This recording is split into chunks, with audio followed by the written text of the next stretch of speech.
하나님 말씀을 보겠습니다. 신약성경 에베소서 1장 1절부터 14절입니다. 우리 다 같이 찾으셔서 자리에서 일어서시겠습니다.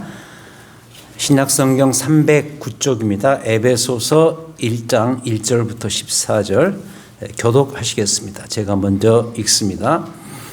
하나님의 뜻으로 말미암아 그리스도 예수의 사도된 바울은 에베소에 있는 성도들과 그리스도 예수 안에 있는 신실한 자들에게 편지하노니 하나님 우리 아버지와 주 예수 그리스도로부터 은혜와 평강이 너희에게 있을지어다.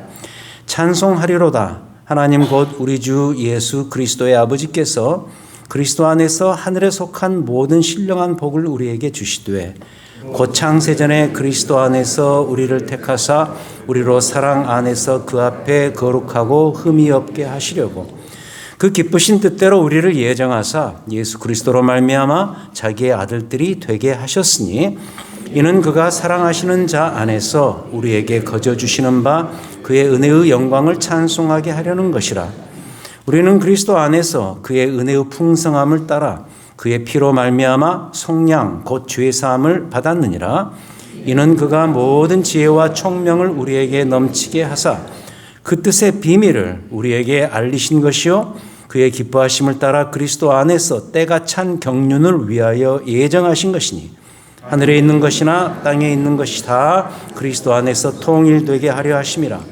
모든 일을 그의 뜻의 결정대로 일하시는 이의 계획을 따라 우리가 예정을 입어 그 안에서 기업이 되었으니 이는 우리가 그리스도 안에서 전부터 바라던 그의 영광의 찬송이 되게 하려 하심이라.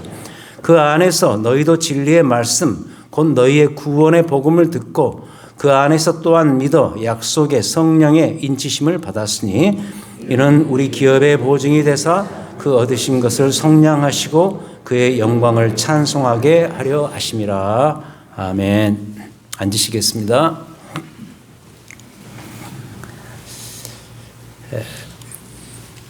그 수덕신학이라는 용어가 있습니다.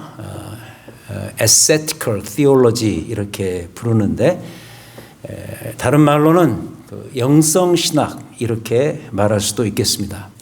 주로 이 카톨릭에서 발전되어 온 신학 사상이고 또 삶의 실천인데 지금은 우리 개혁교회 측에서도 어느 정도 수용을 하고 있는 그런 내용들입니다. 자, 이것은 뭐냐? 우리의 신앙인들의 그 각자의 내면의 그 영성과 신앙의 덕을 쌓아가는 과정이라고 부를 수가 있겠어요. 다분히 수도원적인 특성이 있습니다. 주로 묵상, 기도, 선행을 하는데 시간을 쓰면서 우리 각자의 내면에 예수 그리스도의 마음을 닮아가려고 하는 일종의 영적 노력의 과정이겠죠. 지금으로 치면 이 개혁교회 측의 유진 피러슨 목사님 같은 분이 대표적인 이면에서의 신학자고요. 지금은 고인이 되셨죠. 전통적으로는 뭐 예를 들자면 사막의 교부들 이런 말이 있습니다. 사막의 교부들. 아주 오래전에 사막에서 평생을 보내면서 하나님과의 그 내밀한 교제 자체를 위해서 살았던 이들, 이제 그들이 바로 이 수덕신학에 그 몸을 담았던 수덕신학자들이죠.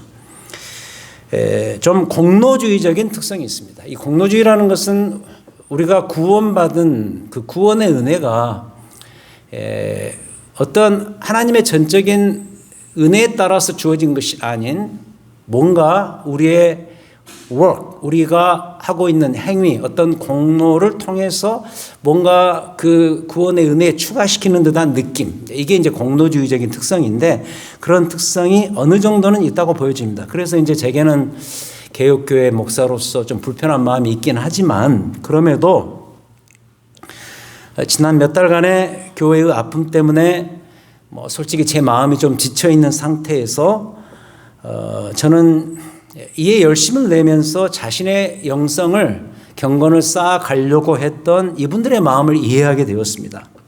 바로 이런 질문이죠. 도대체 어디에다 내 영혼의 진심을 쏟고 있는가? 이런 생각이 들었죠. 특히 이 교회라는 곳이 그리스도의 은혜의 그분의 마음을 깨달으면서 그 은혜와 사랑을 세상에 더 나아가서 나누는 일에 전문적으로 해야 되는데, 가만 보면 우리는 지난 몇 달간 어쩌면 온통 우리 눈에 보이는 이 세상사들에서 벗어나지 못한 채로 거의 어쩌면 우리의 것들만 신경 쓰지 않았나, 이런 반성이 들면서 이제는 오늘 설교 제목처럼 정신을 좀 차려야 되겠다, 이렇게 된 것이죠. 그래서 오늘부터 정신을 다시 차린다는 의미에서 이 수덕 신학자들이 취했던 그 길로 일단은 우리가 가야 된다고 보여집니다. 그래서 말씀과 관련해서 제가 택한 것이 바로 이 에베소서입니다. 그래서 진심으로 부탁을 드리는데, 오늘부터 당분간 매 주일마다 선포되는 에베소서 말씀을 통해서 우리가 다 함께 하나님의 진심이 뭔가, 하나님의 진심 안으로 함께 들어가 보기를 간절히 원합니다. 그래서 우리는 앞으로 몇 달간은 이 에베소서를 통해서 다들 어쩌면 수덕신학자들이 돼야 되겠죠. 그러하니 이 부탁에 여러분들의 함께하는 약속이 있었으면 하는 것입니다. 사실 영혼의 회복이 필요한 이때 제가 이 에베소서를 택한 이유는 다른 것이 아닙니다. 바로 이것 때문인데, 이 에베소서가 영광의 책이기 때문입니다. 다시 말씀드립니다. 이 에베소서는 영광의 책입니다. 예를 들어서 하나님의 영광, 우리에게 베푸신 구원의 영광, 그리고 신자의 삶의 영광, 더 나아가서 다음 주에 다루겠습니다만 교회의 영광입니다. 여러분, 우리도 그렇지 않습니까? 영광의 마음은 부요의 마음입니다. 어느 누구에게나 사람에게 넉넉하고 부요한 마음이 들면 그때부터는 뭘 해도 제대로 할 수가 있습니다. 예를 들어서 아들이 명문대에 입학을 했어요. 부모로서 부요한 마음이 들 것입니다. 달리 말하면 그걸로 충분합니다. 이미 충분합니다. 그것 때문에 어떤 난관도 이길 수 있습니다. 가장 중요한 그 문제가 해결되었으니 부요의 마음이 드는 거죠. 그러면서 뭘 해도 할 수가 있다. 그런데 말씀드리고 싶은 것은 이 기독교 신앙이 온통 이러한 영광으로 이미 가득 차 있다는 사실. 그럼 이걸 말해주는 책이 어떤 책이냐? 대표적으로 에베소서다. 신약성경 요한복음 20장 31절에서 요한복음을 요한 사도가 다 기록하고 난 다음에 그 기록의 목적을 후반부에 짤막하게 이렇게 요약을 합니다. 오직 이것을 기록함은, 이것은 요한복음이죠.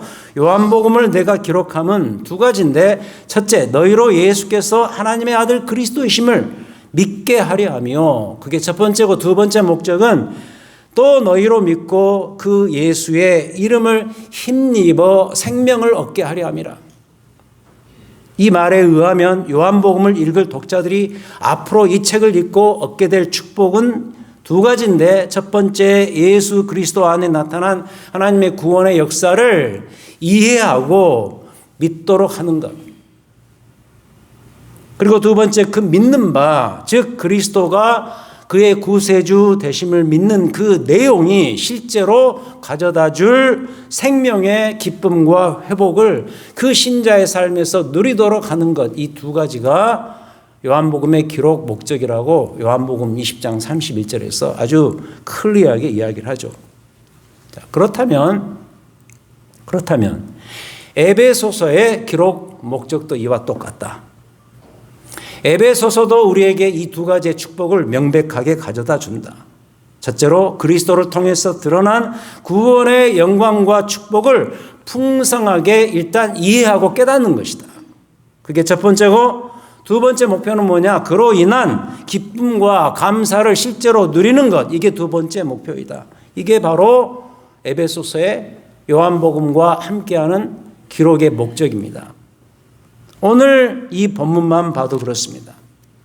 오늘 이 본문은 굉장히 중요한 본문인데, 에베소서의 포문을 여는 그 대목으로서 여기의 특징은 간단히 말하면 이런 것입니다. 간단히 말하면 이런 표현입니다. 야, 내가 구원받은 이 사실이 이토록 대단한 것이었나? 정말 엄청난 것이구나. 우리가 미국에서 많이 쓰는 감탄사 와우죠. 와우. 이런 거구나. 예를 들어서 3절 이렇게 출발하죠. 인사말 끝난 다음에 아예 이렇게 출발합니다. 찬송하리로다 하나님 곧 우리 주 예수 그리스도의 아버지께서 그리스도 안에서 하늘에 속한 모든 신령한 복을 우리에게 주시되 어느 정도인가 4절 곧 창세전에 그리스도 안에서 우리를 택하사 우리로 사랑 안에서 그 앞에 거룩하고 흠이 없게 하시려고 5절 그 기쁘신 뜻대로 우리를 예정하사 예수 그리스도로 말미암아 자기의 아들들이 되게 하셨으니 6절 이는 그가 사랑하시는 자 안에서 우리에게 거저 주시는 바 그의 은혜의 영광을 찬송하게 하려는 것이라. 제가 힘을 주어서 읽었습니다만 여기를 보면 일단 느낌으로 와야 되죠. 이미 느끼셨겠지만 하나님께서 아들 그리스도 안에서 우리를 당신의 자녀로 택하신 이 사건이 결코 간단한 일이 아니었음을 우리가 깨닫게 되죠. 창세 전부터 준비되었던 천상의 축복이요. 최고의 선물이 바로 뭐냐? 우리에게 임한 구원이다 그 이야기예요. 또 7절 이하를 보세요. 더 풍성해집니다. 특히 이 부분은 앞에서는 하나님, 성부 하나님에 대한 이야기였다면 이 구원과 관련해서 7절부터는 성자 그리스도에 대한 이야기죠. 우리는 그리스도 안에서 그의 은혜의 풍성함을 따라 그의 피로 말미암아 성령 곧 죄 사함을 받았느니라. 8절 이는 그가 모든 지혜와 총명을 우리에게 넘치게 하사 9절이 놀랍습니다. 그 뜻의 비밀을 우리에게 알리신 것이요 그의 기뻐하심을 따라 그리스도 안에서 때가 찬 경륜을 위하여 예정하신 것이니 10절 하늘에 있는 것이나 땅에 있는 것이나 다 그리스도 안에서 통일되게 하려 하심이라. 모든 일을 그의 뜻의 결정대로 일하시는 이의 계획을 따라 우리가 예정을 입어 그 안에서 기업이 되었으니 이는 우리가 그리스도 안에서 전부터 바라던 비슷한 표현이 또 나옵니다. 그의 영광의 찬송이 되게 하려 하심이라. 우리가 예수 그리스도 안에서 구원받은 이 사건은 예로부터 감추어져 왔던 천상의 비밀이었다. 이 비밀이라는 말이 미스테리온, 우리가 많이 쓰는 미스터리죠.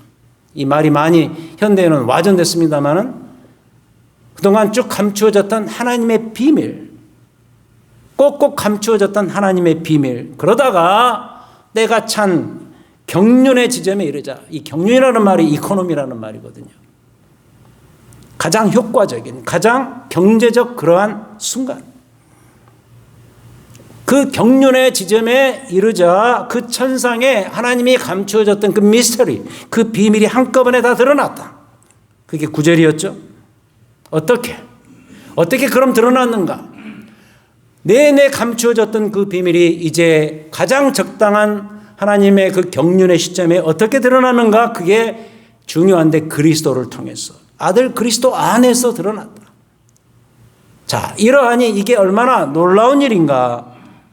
하나님께서 나와 우리를 구원하시기 위해서 이토록 일찍부터 미리미리 다 계획을 짜 놓으셨던 것이죠. 그래서 그 짜 놓으신 계획과 성취가 하나님 관점에서 가장 적당하다고 판단되는 그 시점에, 즉 경제적인 시점에, 그 경륜의 타이밍에 하나님께서는 그 가지고 계셨던 계획을 우리 앞에다 쫙 펼쳐 놓으신 것이죠. 그래서 우리는 이걸 놓고서 이렇게 말할 수 있습니다. divine timing, 신적인 시점.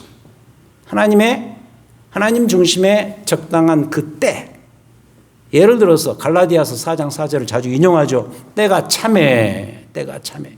하나님의 때죠. 하나님이 그 아들을 보내서 여자에게서 나게 하시고 율법 아래에게 나게 하신 것은 하면서 그리스도 안에서 이루신 구원의 드라마를 거기에서 펼치죠. 그래서 여러분, 시간이 아니에요. 우리가 시간 속에 사는데 헬라어로 그냥 흘러가는 시간을 우리가 크로노스라고 부르죠. 대신에 우리의 일상의 시간 속에서 어떤 획기적인 시점이 있어요.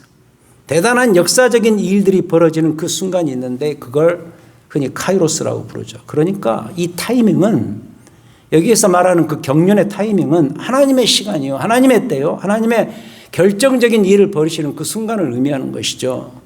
근데 다시 돌아가서 예수 그리스도의 출현이 바로 그런 때였다는 사실이에요.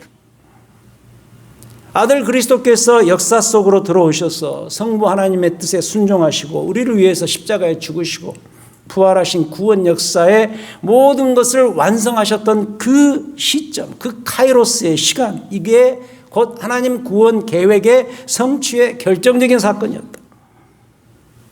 그리고 더 나아가서 이게 제일 중요한데, 이런 대단한 하나님의 구원의 플랜이 바로 남이 아닌 바로 나를 위한, 여러분 각자를 위한 것이었다는 이 점이 제일 중요해요. 이게 바로 하나님의 경륜이었어요. 하나님의 이코노미였어요. 개인적으로 교회적 차원에서 이 사실을 다시 한번 깨달으라, 이런 이야기죠. 얼마나 대단한 영광인가, 그 이야기인 거죠. 자, 그럼 이제 그 다음 순서는 뭘까요? 여기에 대한 우리의 반응입니다. 우리는 여기에 대해서 어떤 반응을 펼쳐야 될까?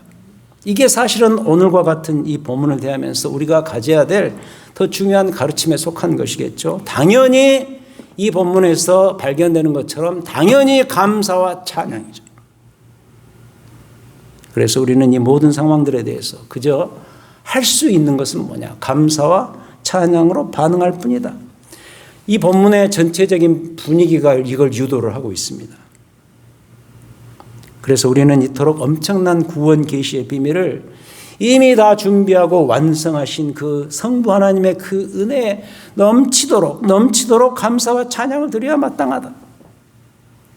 한두 군데가 아니죠.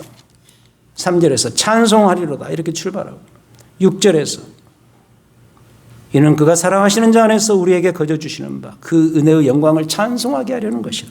12절 이는 우리가 그리스도 안에서 전부터 바라던 그 영광의 찬송이 되게 하려 하십니다. 14절 마지막이죠. 이는 우리 기업의 보증이 되사 그 얻으신 것을 성량하시고 그의 영광을 찬송하게 하려 하십니다. 오늘 본문은 찬송이라는 단어로 도배되어 있습니다. 그래서 뭐죠? 다시 돌아가서 에베소서는 영광의 책이에요. 그 영광스러움을 가장 잘 보여주는 장이 특히 에베소서 1장 이 부분입니다. 영광. 우리도 살다 보면 그럴 때가 있죠. 내 안에 마음에 부요함이 사라질 때죠. 어쩌면 내 하루의 삶의 대부분이 이 부요함이 상실된 채로 그냥 그렇게 살아갈 때가 더 많습니다. 물론 내게 어떤 카이로스 같은 그런 시간이 올 수가 있겠죠. 그런 사건들만 생긴다면 얼마나 좋겠습니까? 그 부요함은 자동으로 생길 거예요. 죄송합니다. 뭐 예를 들어서 로또가 터졌다든지, 아들이 명문대학에 들어갔는데 공부까지 잘해서 수석 졸업을 한다든지, 건강에 이상이 생겼습니다. 기나긴 고통의 터널을 통과했습니다. 그리고 회복이 되어서 쾌적한 몸 상태를 다시 얻게 되었다든지, 이럴 때 얼마나 마음이 부요해집니까? 마음이 부요해지죠. 그러나 섭섭하게도 이런 일들은 우리의 삶 속에서 그토록 빈번하게 찾아오지 않습니다. 특별히 뭐 로또 대박 같은 것은 거의 제로죠. 불가능한 이야기죠. 그 외에는 다 평범합니다. 평범하게 삽니다. 그럴 때는 정직히 말해서 우리의 마음은 대부분 부요하지가 않습니다. 부요해도 그냥 일시적일 뿐입니다. 솔직히 그렇죠. 이런 걸 다 알고 있었어요. 이 에베소서를 썼던 사도 바울이 이걸 다 알고 있었어요. 이 에베소서를 썼던 그 대상, 에베소라는 도시 자체가 바로 이런 곳이었어요. 늘 그 마음 가운데 부요한 마음이 없는, 뭔가 초조하고 긴장 가운데, 그래서 뭔가를 갈구하는 그런 도시문화. 에베소서는 나름 대도시였거든요. 도시가 가져다주는 그 특성들을 두루두루 갖췄던 그런 도시였죠. 사도 바울이 3년 이 에베소서에서 3차 선교 여행을, 그 기간은 거의 대부분 썼던 그런 곳입니다. 그리고 거기에서 많은 일들을 경험했고, 두란노 서원을 열어서 거기에서 말씀을 가르친 그러한 사역의 장소 에베소.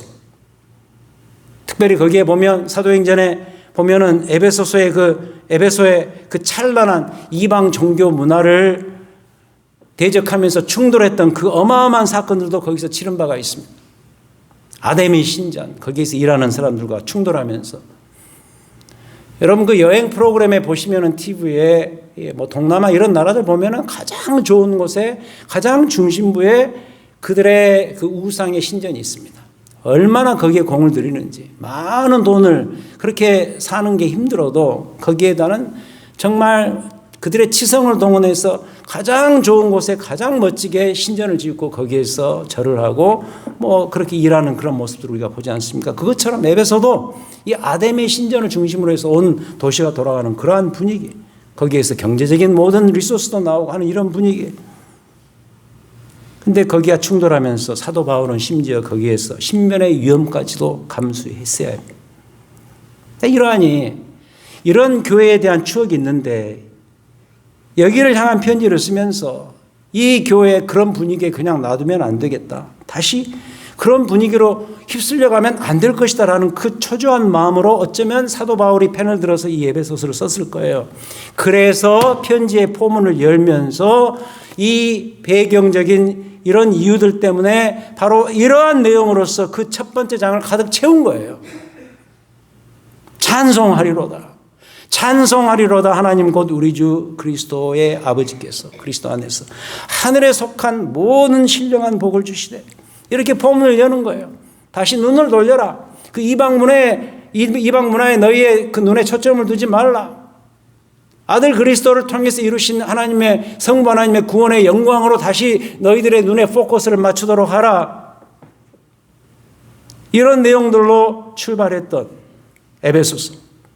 너희의 심령을 다른 걸로 채우지 말고, 너희들의 그 복잡해진 그 심령을 다른 걸로 채우지 말고, 특별히 세상이 주는 그런 것들로 너희의 마음을 채우지 말고, 로또 대박 같은 이런 거 꿈꾸지 말고, 하나님 아버지께서 아들 그리스도를 통해서 이루신 이 대단한 구원의 역사와 드라마, 이걸로 너희의 심령을 다시 채워나가야 할 것이다. 바로 이런 이유 때문에 이 편지의 포문을 열면서 이런 내용으로 채우지 않을 수가 없었던 것이죠. 이게 사도 바울의 심정이었어요. 그 심정이 담긴 책이 바로 이 에베소서고 이 편지였습니다.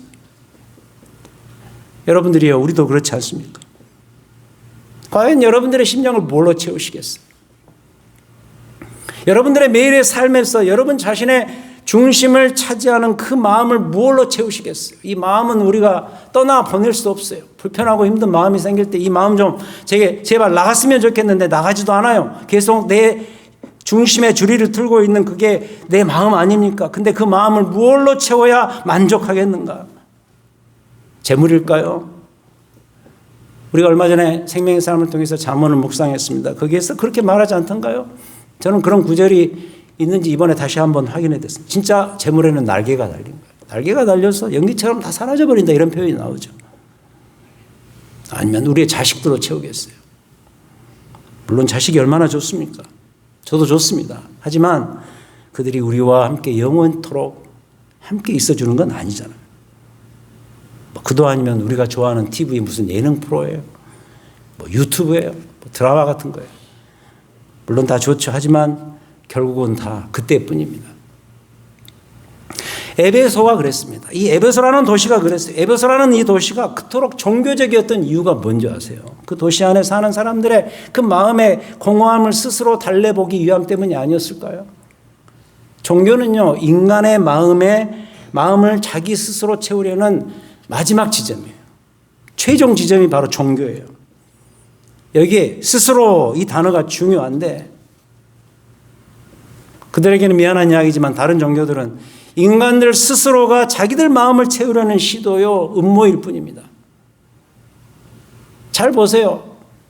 어디를 가도, 이 세상 어디를 가도 종교는 창궐하는데 그들을 보면 매우 종교적이지만 사실은 알고 보면 매우 인간적이에요. 그러나 다르다 이거. 여긴 다르다는 거예요. 예수 그리스도를 통해서 드러난 하나님의 구원의 비밀은 완전히 다른 것이다.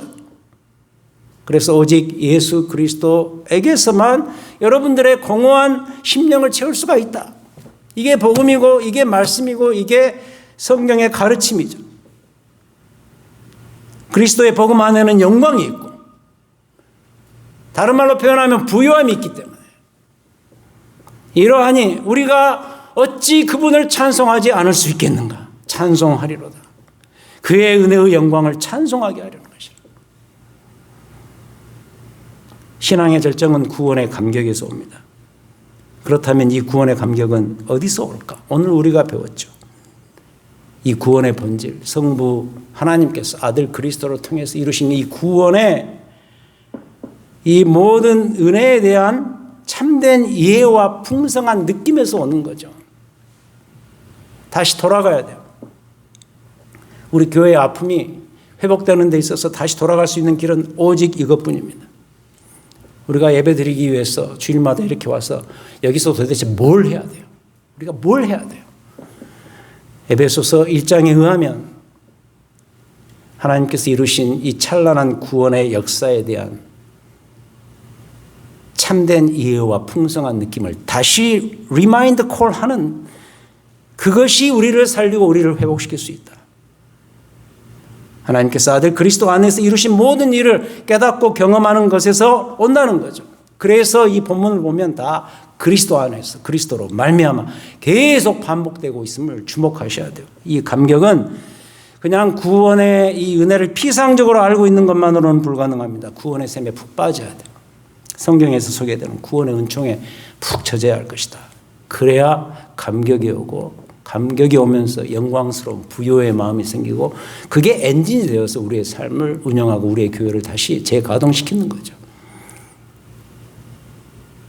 다시 수덕신학으로 돌아가 보려고 합니다.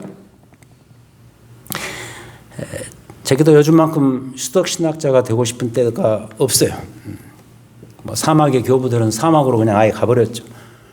아예 그냥 은둔해서 사막에서 이 신앙의 본질을 되찾기 위해서 그리로 갔습니다만 저는 뭐 그 정도까지는 못하고 갈 마음도 없고 제 방식이 뭐냐 이런 수덕신학자가 되기 위한 제 방식은 뭐냐면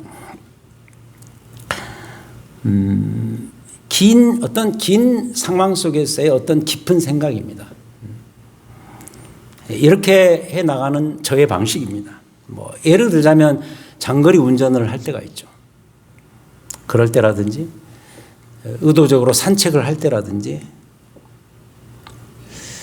독서를 할 때라든지 뭐 여행을 할 때라든지 아니면 뭐 그것도 안 되면 그냥 뭐 멍 때리기를 할 때라든지 주로 이럴 때 저는 수덕신학자가 되곤 합니다. 한마디로 다시 정신을 차리고 이제 내가 뭘 해야 되지? 뭘 해야 한 신앙인으로서 한 목회자로서 제대로 갈 수가 있을까? 이런 생각 그리고 이게 기도로 표현되면서 이걸 계속 반복해 보는 거죠. 요즘 제가 그러고 있고요. 여러분들에게도 이 점을 진지하게 다시 한번 요청하는 바입니다. 이 지점에서 여러분들 각자에게 내 자신을 하나님 앞에서 정직하게 되돌아보면서 내가 뭘 해야 되지? 어떻게 가야 되지? 이런 마음. 전쟁을 안 해봐서 잘 모르겠습니다만 전쟁은 전쟁 후가 더 중요하다 그러죠. 요새 우리의 분위기가 마치 큰 전쟁을 치른 듯한 그런 느낌이 듭니다. 이러할 때 필요한 게 뭘까? 오늘 말씀은 이러할 때 필요한 게 뭘까를 제시해 주는데 한마디로 정신을 차리고 그 다음에 우리가 마땅히 해야 될 일이 뭔가를 깨닫는데 그 깨달음과 함께 그리로 돌아가는 일이 아니겠습니까? 그게 뭔가 에베소서 1장을 동원해서 여러분들에게 말씀드리자면 구원의 영광 우리가 그토록 외치고 그토록 가치 있게 여기고 가장 소중하게 다루는 이 구원의 영광 복음이 가져다주는 그 영광을 내 심령과 우리 교회 안에 되찾는 일이라고 저는 확신을 해요. 이 길밖에 없다는 거예요. 이토록 놀랍게 구성되어진 우리에게 선물로 주어진 이 구원의 영광과 부요함에 다시 한번 푹 젖어들어서 우리의 신앙과 우리의 교회의 회복이 이루어지는 그 역사를 다시 한번 목도하자. 다시 경험하자. 그게 오늘 여러분들에게 이 강단에서 외치는 이 목회자의 간절한 메시지입니다. 에베소서 1장, 이 1장에 드러나는 구원의 영광을 통해서 다시 한번 일어설 수 있는 우리 모두가 되시기를 우리 주님의 이름으로 축원드립니다. 하나님 아버지, 하나님의 그 때가 찬 경륜의 시점에서 아들 그리스도를 이 땅에 보내셔서 십자가와 부활을 통해서 구원을 완성하시고 우리에게 하나님의 자녀로서 그 특권을 허락하시고 무엇보다도 그 구원의 은혜와 영광 속에 파묻혀 찬송하며 감사로서 살아갈 수 있는 이 축복을 주시니 얼마나 감사한지요. 하나님 아버지, 우리가 잠시 잊고 있었던 것은 아닌지 돌아봅니다. 사실 이것을 위해서 우리가 신앙생활을 하고 교회 생활을 하고 교회가 존재하는데 우리의 일들로 말미암아 이 중대한 사실을 잠시 잊거나 약화시킨 것은 아닌지 하나님이여 다시 돌아봅니다. 회개합니다. 우리의 예배와 우리의 만남과 우리의 신앙생활 속에서 이 어마어마한 구원의 역사와 이 드라마에 찬동하고 그로 인한 감격이 있으며 그로 인한 회복이 있는 우리의 남아있는 삶과 우리의 사역이 우리의 교회가 될 수 있도록 역사하여 주시옵소서. 예수 그리스도 이름으로 기도합니다. 아멘. 자, 우리 다 같이 일어서시겠습니다. 오늘 말씀과 관련된 찬송이라고 확신을 합니다. 35장 다 같이 찬양합니다.